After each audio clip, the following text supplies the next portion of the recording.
கழக உயர்மட்ட குழு உறுப்பினர் எல் வெங்கடேசன் அவர்கள்.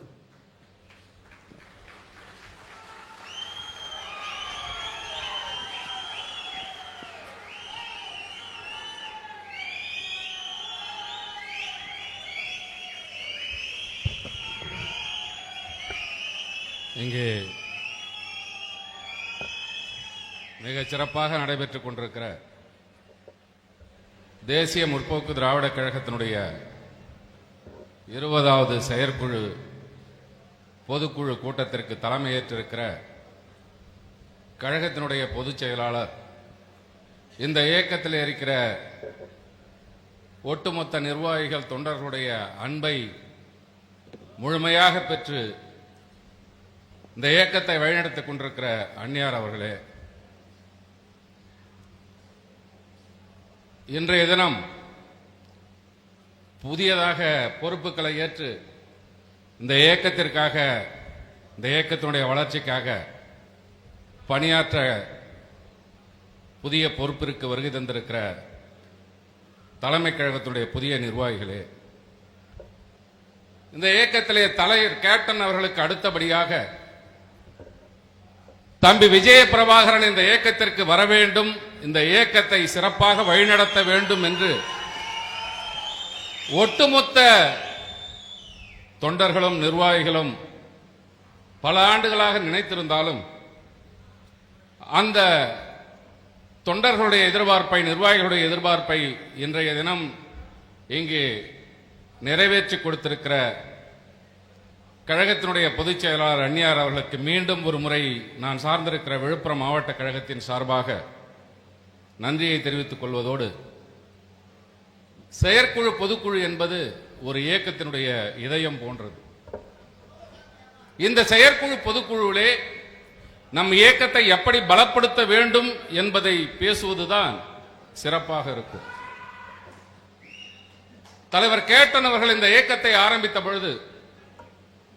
ஆரம்பித்துவிட்ட அப்பொழுது தலைவர், செயலாளர், பொருளாளர் என்ற அடிப்படையிலே பதவிகள் இருந்தது. நம்முடைய ஆண்டாள் அழகர் திருமண மண்டபத்திலே முதல் கூட்டத்தை போட்டபோது அவர் சொன்னார், இந்த இயக்கத்திலே வறியவர்கள் நிறைந்திருக்கிறார்கள், ஏழைகள் நிறைந்திருக்கிறார்கள், தொழிலாளிகள் நிறைந்திருக்கிறார்கள். எனவே அவர்களை எந்த காரணத்தை கொண்டும் உயர் பொறுப்பில் இருக்கிறவர்கள் நசுக்கக்கூடாது. குறிப்பாக மாவட்ட தலைவர், செயலாளர், பொருளாளர்கள் நசுக்கக்கூடாது. அதனால் அவர்களிடத்திலே எந்த செலவையும் அதிகமாக வைக்காமல் உங்களால் முடிந்ததை செய்யுங்கள், அதுவும் 2 நாள் இந்த இயக்கத்திற்காக வேலை செய்தால் போதும் என்று சொன்னார். சனி ஞாயிறு முடிந்தால் ஞாயிற்றுக்கிழமை இந்த இயக்கத்திற்காக உழைப்பதற்கு அவர்களை பயன்படுத்திக் கொள்ளுங்கள். முதலில் அவர்கள் பார்க்க வேண்டியது அவர்களுடைய குடும்பத்தை என்று சொன்ன உயர்ந்த மனிதர் கேப்டன் அவர்கள். எந்த இடத்திலேயும் இந்த இயக்கத்திலே இருக்கிற பணக்காரர்களை பற்றி அவர் நினைத்தது கிடையாது. கடைகோடியில் இருக்கிற பரம ஏழையை பற்றி நினைத்துத்தான் இந்த இயக்கத்தை அணுவணுவாக ரசித்து வளர்த்தார்.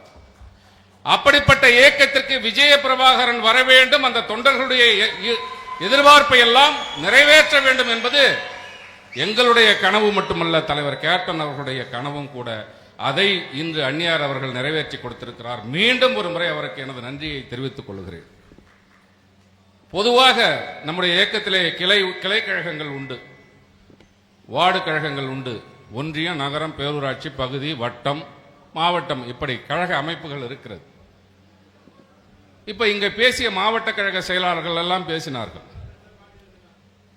எதிர்க்கட்சி தலைவராக அந்நியார் வர வேண்டும் அல்லது முதலமைச்சராக வர வேண்டும் என்று பேசினார்கள். வர வேண்டும், அதற்காக நாம் உழைக்க வேண்டும். ஆனால் எப்படி உழைக்க வேண்டும்? அங்கேதான் விஷயம் இருக்கிறது. உழைக்க வேண்டும், எப்படி உழைக்க வேண்டும்? அன்னி கூட சொல்லுவாங்க, சீனியர் மாவட்ட செயலாளர் சில விஷயங்கள் சொன்னா செய்ய மாட்டீங்கன்னு சொல்லுவாங்க. உண்மை. இங்கே இருக்கிறவர்கள் மாவட்ட செயலாளர்கள், மேடையிலே அமர்ந்திருக்கிற தலைமை கழக நிர்வாகிகள் அல்லது முன்னிலையிலே இங்கே முன்வரிசையிலே அமர்ந்திருக்கிற மாநில அணி நிர்வாகிகள் இந்த இயக்கத்தை வளர்த்தெடுத்து விட முடியாது. இந்த இயக்கத்தை வளர்த்தெடுக்க வேண்டும் என்று சொன்னால் கிளை கழகத்தினுடைய செயலாளர் உழைக்க வேண்டும். கிளைக்கழகத்தினுடைய செயலாளர் உழைக்க வேண்டும் என்று சொன்னால் ஒன்றிய செயலாளர் உழைக்க வேண்டும், நகர செயலாளர் உழைக்க வேண்டும், பேரூர் கழக செயலாளர் உழைக்க வேண்டும், மாநகராட்சி என்றால் பகுதி கழக செயலாளர் உழைக்க வேண்டும், வட்டக்கழக செயலாளர் உழைக்க வேண்டும். உழைக்க வேண்டும். பொருளாதாரம் தடை இருக்கிறது, நான் இல்லை என்று சொல்லவில்லை. 35 ஆண்டு காலம் இந்த நாட்டை ஆண்டு சுரண்டியவர்கள் ஒருபுறம், 30 ஆண்டு காலம் ஆண்டு விட்டு அடுத்த முறையும் நான் ஆட்சிக்கு வந்து விடுவேன் 2.0 என்று சொல்லுகிற ஸ்டாலின் ஒருபுறம், இந்த 20 ஆண்டு காலமும் தலைவர் கேப்டன் என்ற ஒற்றை சொல்லுக்காக உன் உயிரையும் மதிக்காமல் இந்த இயக்கத்தை வளர்த்துக் கொண்டிருக்கிறார். ஆனால் இந்த இயக்கத்திற்கு ஒரு சோதனையான காலம் வந்திருக்கிறது, ஒரு சோதனையான காலம். நம்முடைய பலத்தை இங்கே பேசிய அன்பு சகோதரர் சூர்யா அவர்கள் சொன்னார்கள், வலைதளத்திலே வலைவொலியிலே நம்மை பற்றி தவறாக பேசுகிறார்கள் என்று சொன்னார். பேசட்டும், அதை பற்றி கவலை இல்லை, பேசட்டும். முடிந்தால் பதிலடி கொடுங்கள், முடியவில்லை என்று சொன்னால் அவர்கள் பேசுவதை பொய் என்ற வகையிலே நம்முடைய உழைப்பால் இந்த இயக்கத்தினுடைய வளர்ச்சியால் அவர்களுக்கு உணர்த்த வேண்டும்.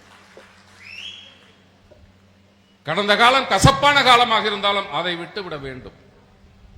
பல புதிய கட்சிகள் வந்திருக்கிறது, நமக்கு அதை பற்றி எல்லாம் கவலை இல்லை. இன்றைய அரசியல் ஆடம்பர அரசியல், படோடப அரசியல். தனி விமானத்திலே சென்று ஒரு பூத் கமிட்டி மாநாட்டை நடத்தக்கூடிய அளவிற்கு மக்களை ஒரு வியப்பாக பார்க்க வைக்கின்ற அரசியல் இப்பொழுது நடைபெற்றுக் கொண்டிருக்கிறார். அதை பற்றி எல்லாம் நாம் கவலைப்பட தேவையில்லை. நம்முடைய தலைவர் கேப்டன் அவர்கள் ஒரு ஏழை பங்காளன், எளிமையான வாழ்க்கைக்கு சொந்தக்காரர். அவருடைய வழியிலே வந்தவர்கள் நாம். தயவு செய்து நான் உங்களிடத்திலே சொல்லுகிறேன், மன்றாடி கேட்டுக்கொள்ளுகிறேன், ஒரு மாவட்ட செயலாளர் நீங்கள் கூப்பிடுற இடத்துக்கு வரலாம். சாவுன்னா வரலாம், வாழ்வுன்னா வரலாம், நல்லதுன்னா வரலாம், கெட்டதுன்னா வரலாம், எல்லாத்துக்கும் வரலாம். வரணும், வந்தாதான் மாவட்ட செயலாளர். அந்த பொறுப்பிற்கு அவர்கள் தகுதியானவர்கள் அல்ல, வரணும். எந்த சூழ்நிலையிலும் தொண்டன் ஒருவன் பாதிக்கப்படுகிறான் என்று சொன்னால் அந்த இடத்திற்கு மாவட்ட செயலாளர் போக முடிகிறதோ இல்லையா? தொண்டன் நம்ம கிட்ட என்ன எதிர்பார்க்கிறான்? நான் மாவட்ட செயலாளராக இருக்கிறேன், நீங்க ஒன்றிய, நகரம், பேரூராட்சி, பகுதி, வட்டம் எல்லாம் இருக்கிறீங்க. அவன் எதிர்பார்ப்பது என்ன? ஒரு அரசியல் கட்சியிலே ஒரு தொண்டன் இருக்கிறான் என்று சொன்னால் உங்ககிட்ட வந்து அவன் பணம் கேட்க போறானா? அவன் தினசரி 300 ரூபாய் வேலைக்கு சென்று கூட அதிலே 100 ரூபாயை செலவு செய்து இந்த இயக்கத்தினுடைய வளர்ச்சிக்காக கட்சி கொடியை கட்ட தயாராக இருக்கிறான். அவன் எதை எதிர்பார்க்கிறான் என்று சொன்னால் அவனுக்கு ஒரு பிரச்சனை வருகிறது. பக்கத்து வீட்டுல இருந்து அவனுக்கு பக்கத்து வீட்டுக்காரங்க நம்ம கட்சிக்காரங்க சண்டை வரலாம், இல்ல எங்கேயோ போறான். இப்பெல்லாம் நிறைய நடக்குது, அதை நான் வெளிப்படையாக சொல்ல முடியாது. எங்க போனாலும் போலீஸ் பிடிச்சிடறாங்கன்னா 2 வீலர்ல வந்தான்றான். ஏன் பிடிப்பாங்கன்னு உங்களுக்கு தெரியும். அதுவாக இருந்தாலும் சரி, நம்முடைய இயக்கத்திலே ஒருவன் தொண்டனாக இருக்கிறான், நிர்வாகிகளாக இருக்கிறான் என்று சொன்னால் அவன் தவறே செய்தாலும் அவனுக்கு ஆதரவாக காவல் நிலையத்திற்கு நீ செல்ல வேண்டும், அவனை ஆதரிக்க வேண்டும், அவனை காப்பாற்ற வேண்டும். ஐயோ நீ தப்பானவன்பா அப்படின்னாக்கா அவன் நல்லவன், அந்த உன்ட்ட அரசியலுக்கு வரப்போறான். அதற்காக அரசியலுக்கு வந்தவர்கள் எல்லாம் கெட்டவர்கள் என்று சொல்லவில்லை. ஒரு பிரச்சனை என்று தொண்டனுக்கு வருகின்ற பொழுது அந்த இடத்திற்கு ஓடோடி சென்று அவனுக்கு துணை நின்றால், அவனுக்கு ஆதரவாக இருந்தால் இந்த கட்சி தானாக வளரும். அந்த பணியை செய்ய வேண்டிய இடத்திலே ஒன்றிய, நகர, பேரூராட்சி செயலாளர்கள் இருக்கிறீர்கள், பகுதி செயலாளர்கள் இருக்கிறீர்கள், வட்ட செயலாளர்கள் இருக்கிறீர்கள், என் கிளை செயலாளர்கள் கூட இருக்கிறீர்கள். ஒரு இடத்திலிருந்து இன்னொரு இடத்திற்கு செல்வதற்கு எங்களுக்கு நேரம் வரும். இப்ப நான்லாம் ஒன்றும் பிரச்சனை இல்லை, ஏறக்குறைய 21 வருஷம் கடந்து போச்சு மாவட்ட செயலாளராக. நான் எஸ்பிட்டையும் போன்ல பேசுவேன், டிஐஜிட்டையும் போன்ல பேசுவேன். எங்க மாவட்டத்தை பொறுத்தவரையிலே ஒரு 10 பிரச்சனை தொண்டனுக்கு வருகிறது என்று சொன்னால் 9 பிரச்சனையை என்னால் தீர்க்க முடியும். அந்த போன்லேயே தீர்த்துருவான். ஒன்று, அந்த அளவிற்காவது நம்மை வளர்த்துக் கொள்ள வேண்டும். ஒரு ஒன்றிய செயலாளர் இருக்கிறீங்க, நகர செயலாளர் இருக்கிறீங்க, பகுதி செயலாளர் இருக்கிறீங்க, உங்கள் மீது போலீஸ் கை வைக்க வேண்டும் என்று நினைத்தால் கூட அவன் பின்னால் 100 பேர், 200 பேர், 500 பேர் திரளுவான் என்ற பயத்தை உருவாக்க வேண்டியது உங்களுடைய கடமை. அப்படி பண்ணாதான் கட்சி வளரும். அப்படி பண்ணாதான் அண்ணி எந்த இடத்துக்கு வர வேண்டும் என்று நினைக்கிறீர்களோ, இந்த இயக்கம் எந்த இடத்திற்கு வர வேண்டும் என்று நீங்கள் நினைக்கிறீர்களோ, கேப்டனுடைய லட்சியத்தை அப்பொழுதுதான் நிறைவேற்ற நீங்கள் பாடுபடுவதாக அர்த்தம். எவன் ஒன்னாலும் எந்த பணத்தை வேணாலும் கொட்டட்டும், அது வேற. ஆனால் நாம் பலமாக இருக்கிறோம் என்பதை நாம் நிரூபிக்க வேண்டும். கடந்த நாடாளுமன்ற தேர்தல் நம்முடைய அன்பு தம்பி விஜயபிரபாகரன் நூலிழையிலே என்று கூட நான் சொல்ல மாட்டேன், பெற்ற வெற்றியை மாற்றி அறிவித்தார்கள் என்று சொல்லுகிறேன். மீதி 4 தொகுதிகளிலே நாம் ஏன் அந்த வாக்குகளை வாங்கவில்லை? அதற்கு என்ன காரணம்? அதுக்கு நம்ம என்ன ஒரு காரணம் சொல்லலாம். தலைவருடைய பிள்ளை, தலைவருடைய மகன், அதனால் மக்கள் ஓட்டு போட்டு விட்டார்கள் என்று சொல்லலாம். தலைவருடைய அனுதாபம் என்பது விருதுநகரிலே மட்டுமல்ல, அனைத்து இடங்களிலும் இருந்தது. அதை நாம் பயன்படுத்தவில்லை என்றுதான் நான் கூறுகிறேன். தயவு செய்து புரிந்து கொள்ளுங்கள். உழைப்பு தேவை, பொருளாதாரமும் தேவை. ஒரு மாவட்ட செயலராக இருந்தால் 1 லட்சம் 2 லட்சம் மாசம் வேணும், குறைஞ்சது சொல்றேன். இல்லைன்னா கட்சிக்காரங்கிட்ட நீ நல்லவன்ற பேர் எடுக்க முடியாது. 21 வருஷம் என் மாவட்டத்தில் இன்னைக்கும் கட்சிக்காரங்க ஒரு 50-75 பேர் இருப்பான். என்ன 100 பேர் எனக்கு கை நீட்டி சொல்ல மாட்டாங்க. இங்க வந்திருக்கிற ஒன்றிய செயலாளர்லாம் கூட கேட்டுக்கலாம். ஒரு 100 பேர் என்ன கை நீட்டி குற்றம் சொல்ல மாட்டாங்க. ஏன்னா அவனுடைய நல்லது கெட்ட என்னுடைய குடும்பத்தினுடைய முக்கிய பிரச்சனைகளை கூட விட்டு அவர்களுடைய நல்லது கெட்டதிலே நான் கலந்து கொண்டிருக்கிறேன். மெட்ராஸ்ல காலையில இருப்பேன், சாயந்தரம் எங்க இருப்பேன். காலையில மெட்ராஸ்ல இருப்பேன், திரும்ப சாயந்தரம் எங்க இருப்பேன், இல்ல காலையில எங்க இருப்பேன். அந்த மாதிரி கட்சியினுடைய தொண்டர்களை அரவணைத்து செல்லுங்கள். கட்சியினுடைய தொண்டர்களுக்கு உறுதுணையாக அவன் தவறே செய்தாலும் நீ தவறு செய்து விட்டாய் என்று ஒதுக்காமல் உன்னால் முடிந்தவரை அவனை காவல் நிலையத்திலே இருந்து காப்பாற்றுங்கள். அவன் பிரச்சனையில் மாட்டுகின்ற பொழுது அவனுக்கு துணையாக இருங்கள் என்று கூறிக்கொண்டு, அன்பு சகோதரர் சிவக்குழந்தை அவர்கள் சொன்னார், எரஞ்சி மாநாட்டை பத்தி சொன்னாரு. கண்டிப்பாக ஒருபோதும் இது கடலூர் மாவட்டம் என்று நான் ஒதுங்கி இருக்க மாட்டேன். அவர் ரொம்ப திறமையானவர். இங்க மேடையில் நிதி அறிவிச்ச உடனே அது மாநாட்டு நிதின்னு சொல்லிட்டு போயிட்டாரு. எங்களுக்கெல்லாம் அப்படிலாம் இல்லை, எந்த நிதியும் எங்களுக்கு வரல. இருந்தாலும் அவர் அதிர்ஷ்டக்காரர். விஜயசங்கர் அவர்கள் பேசுகின்ற போது மாநாட்டுக்கு 23 லட்சம் ரூபாய் நிதி தரேன்னு சொல்லிட்டாரு. அதனால ரொம்ப சந்தோஷமா இருக்காரு. அவர் சந்தோஷத்திற்கு மெருகூட்டுகின்ற வகையிலே நிச்சயமாக விழுப்புரம் மாவட்டத்தில் இருந்து இந்த மாநாடு 7 மாத கால அவகாசம் இருக்கிறது. ஒவ்வொரு மாவட்டம் தான் கட்சி. இன்னைக்கு நடக்கிற பொதுக்குழுல ஒரு 3000 பேர் இருக்கிறீங்க. அனைத்து ஒன்றிய செயலாளர் இருக்கிறீர்கள், நகர செயலாளர், தமிழ்நாடு முழுக்க இருந்து எல்லா நிர்வாகிகளும் இருக்கிறீங்க, மாவட்ட நிர்வாகிகள் உட்பட. உங்களுக்கு நான் சொல்லிக் கொள்வது 7 மாதம் இருக்கிறது. இது கடலூரிலே மாநாடை அந்நியார் அவர்கள் அறிவித்து விட்டார்கள், நமக்கு என்ன என்று ஓய்ந்து உட்கார்ந்திருக்க கூடாது. காலம் 7 மாதம் இருக்கிறது. 7 மாதம். தலைவர் 9 மாதம். அவர் 7 மாதம் என்றார், நானும் அதே பிடிச்சுக்கிட்டே போயிட்டேன். 9 மாதம் இருக்கு. தயவு செய்து கிளையாக மீட்டிங் போடுங்க. ஃபர்ஸ்ட் கூட்டம் போடுங்க.